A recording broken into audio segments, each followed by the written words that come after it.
যেদিন প্রথম তুহিকে পান্তা ভাত খাওয়ালাম সেদিনই তুহির পান্তা ভাত খেতে খুব ভালো লেগেছিল। তারপর থেকে মাঝে মাঝেই বলতো, মামা তুমি আজকে আমার জন্য একটু পান্তা ভাত বানাবে।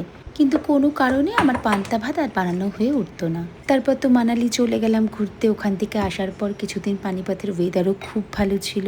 এরপর মামুনি চলে আসলো। মামুনি আসার পর রেগুলারই কিছু না কিছু খাবার বানাচ্ছি আমার মেয়েদের জন্য।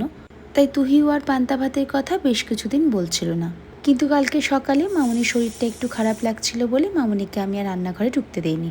আর মামুনিকে আমি বললাম, তুমি রেস্ট নাও, আজকে তো টাউনশিপে মাছ আসবে, বাবা গিয়ে একটু মাছ নিয়ে আসুক, তারপর আমি দুপুরে পাতলা করে মাছের ঝোল আর ভাত রান্না করব।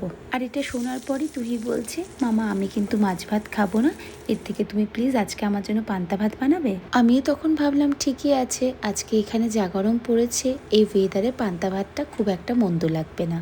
তো প্রতিদিনই সকালে যাই অফিস থেকে একটা রেগুলার যেরকম ফোন করে সেরকমই ফোন করেছিল। তো আমি ওকে বললাম, জানো আজকে না দুপুরবেলায় পান্তা ভাত করছি। তখন ও আমাকে জিজ্ঞেস করলো, সত্যি কি তুমি আজকে পান্তা ভাত বানাচ্ছো? আমি বললাম হ্যাঁ। বলে তাহলে একটা কাজ করবে, একটু তাড়াতাড়ি বানাবে। আমি বললাম কেন, তুমি কি খেতে আসবে? তখন বললো হ্যাঁ গো, তাহলে আমি খেতে আসতাম।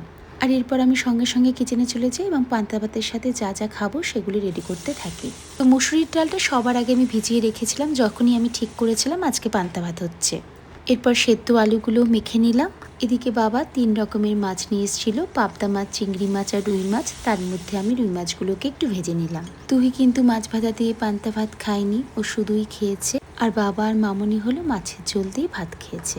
4টা শুকনো লঙ্কা ভেজেছিলাম, এর মধ্যে 2টো শুকনো লঙ্কা দিয়ে আলু মাখাটা করে নিলাম। আর 2টো শুকনো লঙ্কা রেখে দিয়েছি আমার আর আমার হাজবেন্ডের জন্য পান্তা ভাতের সাথে খাবো বলে। আর জানো তো দুপুরে আজকে পান্তা ভাত হচ্ছে বলে ব্রেকফাস্টটাও কিন্তু আমি ভীষণ লাইট করেছিলাম।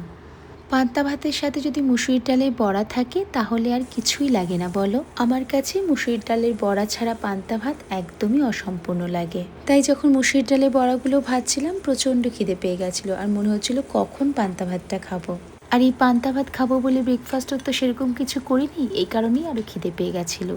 যাই ঠিক 1টা নাগাদ বাড়িতে আসলো। ওকে আগে ভালো করে পান্তা ভাতটা বেড়ে দিয়ে তারপর আমি নিজের জন্য পান্তা ভাতটা বেড়ে নিলাম।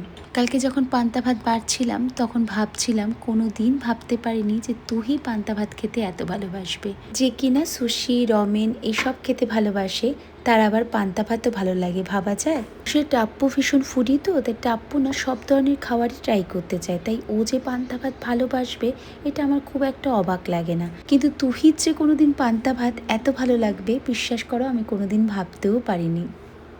পান্তা ভাত হচ্ছে শুনে অফিস থেকে চলে এসেছে, আমার জন্য বেরিয়ে নিলাম, আমরা দুজন এখন একসাথে একটু খাই।